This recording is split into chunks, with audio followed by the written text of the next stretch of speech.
5 વર્ષનો છોકરો હતો, એનો બાપ એની સાથે હતો. એક રમકડું લીધું, કાઉન્ટર ઉપર આવ્યા અને જ્યાં મૂક્યું એટલે પિતાએ કીધું એના છોકરાને કે આ રમકડું તને નહીં લઈ દઉં, બીજું ગમે તે રમકડું લઈ લે. છોકરો રડવા માંડ્યો. બાળક જીદ કરે, બાળકનો સ્વભાવ છે. એને કીધું કે ના, મારે આ જ રમકડું લેવું છે. એના પિતાએ કીધું કે આ તો તને નહીં જ લઈ દઉં, આવડો મોટો આ રમકડાનો સ્ટોર છે, એમાંથી તારે જે જોઈએ તે રમકડું લઈ લે, પણ આ રમકડું તને નહીં લઈ દઉં.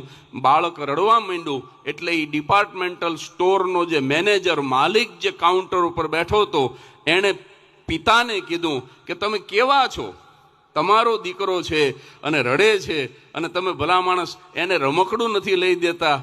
અને ત્યારે મારા તમારા દેશનો એક બાપ બોલ્યો છે કે હું એટલા માટે નથી લઈ દેતો કારણ કે એના ઉપર મેડ ઇન ચાઇના લખ્યું છે.